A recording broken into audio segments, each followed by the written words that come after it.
Okay, I want to bring you some market reaction after the president's comments. Let's bring in for that our next guest, Kathy Entwistle from Morgan Stanley, the managing director there. Kathy, thank you so much for joining us.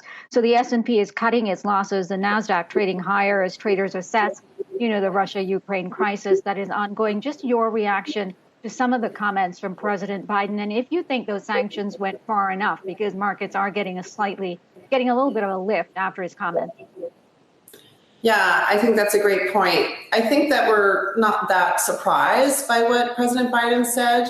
And to see the reaction, I'm not that surprised either, because a lot of the uncertainty and the fear have been like sort of boiling up over the last couple of weeks.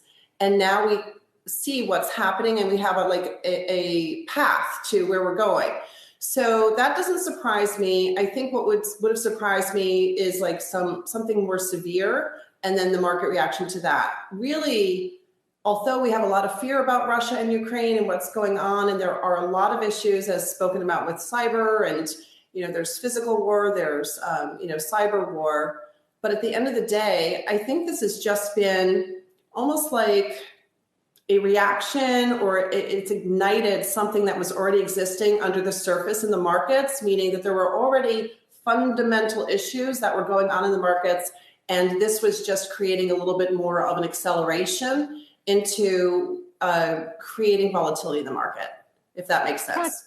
Yeah, it absolutely does. Kathy, obviously the human cost of this assault is top of mind, but there is a market impact, and it seems to be moving slightly away from a global sort of impact to a more regional one.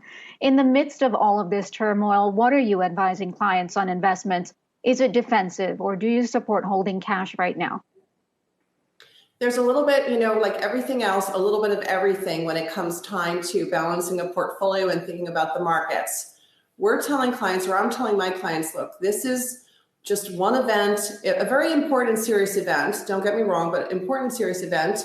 But it's one event in over many years, where we can go back and look at past history and say, look, the market's dropped drastically, but over time, it looks like a very small change on the graph. So you've got to stay focused. There's things we can do, switch out of very high cost, growth stocks, move more into quality growth, move into dividend paying, move into defensive, looking at financials and healthcare and wellness and utilities and energy. Those are all areas that should do well in this kind of chaos and sort of uncertain, fearful environment. I do think the Fed would probably pull a little bit back off of what they were going to do this year based on what's going on right now. So we might see a little bit of like releasing the gas on the pedal, and that might also be affecting the markets because they're seeing that coming in a sense. Short term, fixed income, we want clients to stay short until we see this settled. And yes, there's always a place for liquidity and, sort of safe haven money, but only a percentage of the portfolio. You don't need to make changes today in your portfolio that are so significant that in 6 months you will regret that you acted upon fear and uncertainty instead of a long-term view. I'm wondering what happens to the Fed now at its March 16th meeting. How does it react? Does it continue on the path that it has sort of set out the way forward? And then what happens to inflation? Does stagflation now become part of the vocabulary? Yeah, all good questions. I think if we go back to the fall and we look at the Fed, there was no inflation, or it was, just temporary inflation. We found, transitory. That was not the case. And by the time they came to the conclusion that we're in an inflationary environment, it was too late to do things slow and steady, which is usually what wins the race. Instead, they had to, sort of go faster on the pedal and say, we're going to move these interest rates up. We're going to have rate hikes, in a very consistent, faster mode this year.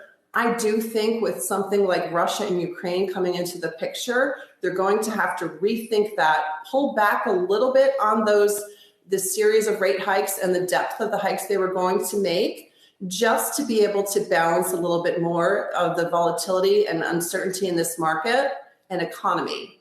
And I do think that's part of what the market is looking at today. Knowing these things behind the scenes will help the market in the long run.